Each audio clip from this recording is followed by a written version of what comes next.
Emang bener ya, DSP dan amplifier terpisah punya kualitas suara lebih maksimal dibanding DSP-M?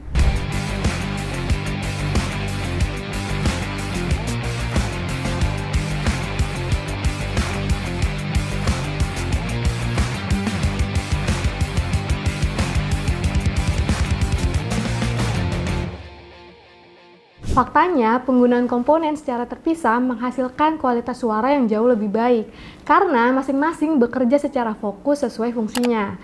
Nah, lengkapnya kita akan bahas di video The Insight kali ini.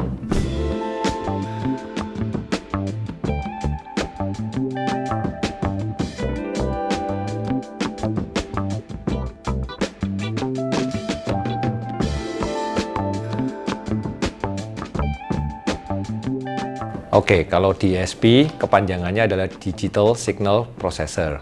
Jadi memproses signal secara digital. Apa aja yang diproses? Satu, bisa diproses amplitudo atau kekencangannya di tiap frekuensi, istilahnya equalizer. Kemudian bisa juga frekuensinya dibatasi, istilahnya crossover. Juga dia bisa mengatur time-nya, jadi waktunya, waktu tiba ke speaker. Atau fitur itu dinamakan time alignment. Nah, prosesor-prosesor yang baru bisa juga mengatur fase. Ada fitur baru namanya all pass filter. Kalau amplifier, fungsinya memperbesar signal supaya ketika kita dengar suaranya kencang dan tidak sember.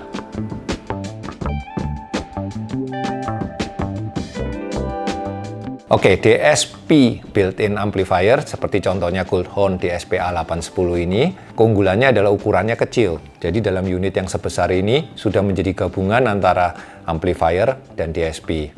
Sehingga unit ini mudah ditempatkan, misalnya di belakang persneling mobil itu ada rongga bisa ditaruh di situ atau di bawah jok.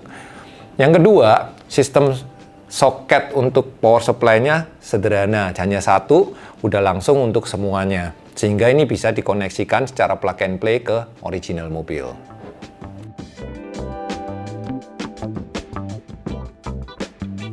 Kalau kita menggunakan DSP built-in amplifier, kekurangannya adalah sebagai berikut. Kita lihat yang pertama, amplifiernya berupa chip seperti ini. Sedangkan aslinya amplifier itu discrete sebesar ini. Dikompres menjadi chip seperti ini, otomatis kualitas suaranya terbatas, tidak akan sebaik yang discrete. Itu yang pertama. Yang kedua, power supply ini hanya satu, di-sharing untuk bagian amplifier dan sekaligus untuk bagian DSP. Sehingga ketika amplifier ini butuh tenaga besar, lagunya menghasilkan bass yang besar, maka power supply ini yang mengalir ke bagian DSP akan tekor atau kekurangan stabilan, sehingga tertimbullah yang disebut dengan jitter. Yang ketiga, power supply sebesar ini, coba kalau kita bandingkan dengan DSP saja, power supply-nya sekecil ini. Dengan power supply sebesar ini untuk DSP amplifier, tentunya menghasilkan radiasi electromagnetic interference yang mengganggu bagian digital dan signal lemah dari DSP. Yang keempat, ada namanya clock. Nah, clock ini sangat rentan terhadap getaran. Ada tuh sebuah video yang membuktikan bahwa signal ketika clock-nya digetar, signalnya loncat-loncat. Nah, clock ini akan tergetarkan oleh bagian power supply yang sebesar ini. Buktinya apa? Kadang power supply ini kalau kita dengerin bunyi nging gitu, itu sebetulnya dia sedang bergetar.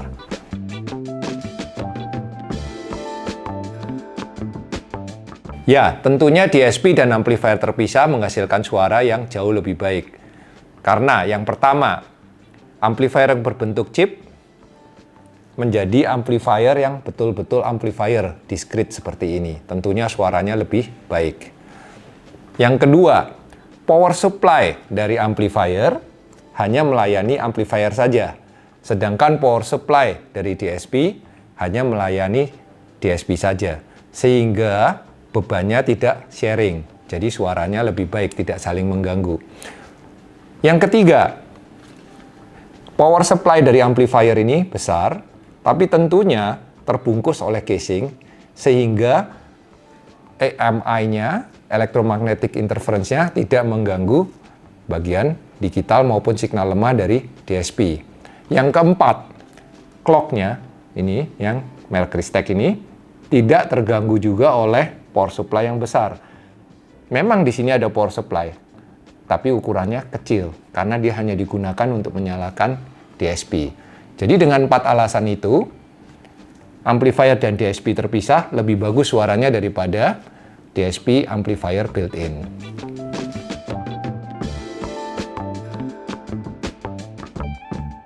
Ya, pada dasarnya amplifier zaman now sangat kompatibel dengan DSP zaman now karena keduanya memiliki sensitivitas dengan rentang yang lebar, jadi bisa saling menyesuaikan.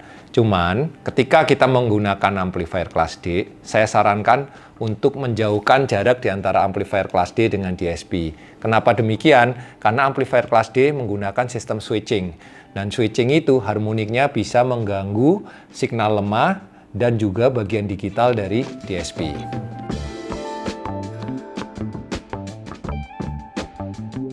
Tentunya bisa, karena DSP modern zaman sekarang outputnya banyak, seperti contohnya ini 16 channel, ini juga ada 8 channel. Nanti kalau menggunakan amplifier 8 channel, kita bisa mendrive sistem depan 3-way plus subwoofer.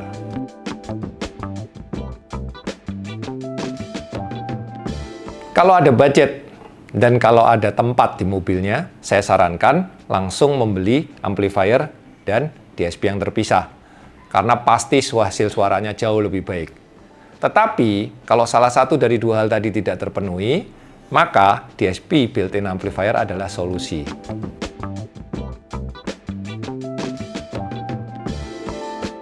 Ketika kita memilih DSP, perlu diperhatikan hal yang pertama adalah jumlah channel. Jadi kalau kita menggunakan speaker depan 3-way dan subwoofer, berarti kita membutuhkan paling tidak 8 channel. Kalau kita menggunakan speaker belakang, kemudian speaker center, maka kita membutuhkan jumlah channel yang lebih. Misalnya seperti ini, 16 channel. Lalu, kita perhatikan yang kedua, input yang mau kita gunakan apa. Jadi, beberapa DSP itu lengkap ya, seperti ini. Ini lengkap sekali inputnya. Bisa Bluetooth dari handphone, bisa Wi-Fi dari handphone, kemudian bisa juga USB DAC. Ini adalah fitur baru, yaitu koneksi langsung handphone ke unit DSP melalui kabel USB dan suaranya jauh lebih baik. Kemudian ada input analog RCA, juga ada input digital berupa optikal maupun koaksial. Nah, yang ketiga, tentunya kita mau memilih DSP yang suaranya bagus. Nah, suara yang bagus dari DSP itu selain ditentukan oleh software, juga ditentukan oleh chips yang digunakan. Jadi, chips yang digunakan apa aja? Misalnya, op-amp-nya. Op-amp apa yang digunakan ini tentunya mempengaruhi hasil kualitas suaranya. Kemudian, processing-nya. Jadi, prosesor dari DSP ini sendiri. Kalau di komputer, CPU-nya. Nah, itu juga mempengaruhi kualitas suaranya. Tapi yang paling mempengaruhi adalah ADC dan DAC-nya, yaitu analog to digital converter dan digital to analog converternya. Itu ada banyak macam, kemudian ada banyak seri. Tentunya yang menengah hingga yang mahal menggunakan chips yang berbeda, dan disitulah perbedaan kualitas suaranya. Nah, berikutnya adalah perhatikan pilih DSP yang stabil, yang nggak gampang rusak.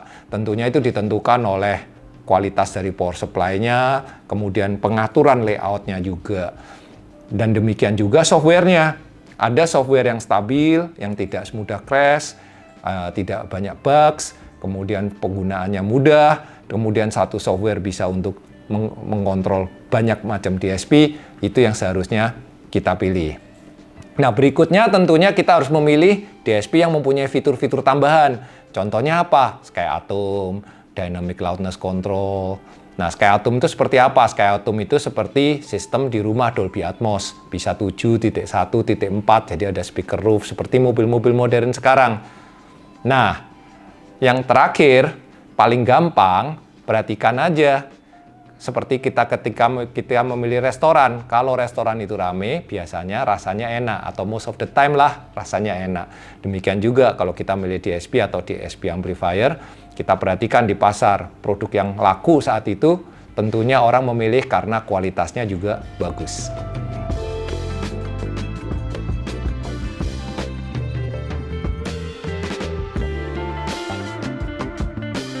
Jadi, buat kamu yang mau dapetin kualitas suara maksimal, DSP dan amplifier terpisah ini bisa banget dipertimbangin. Dan jangan lupa sesuaikan juga sama kebutuhan dan budget kamu. Sekian video The Insight kita kali ini. See you next video. Bye-bye!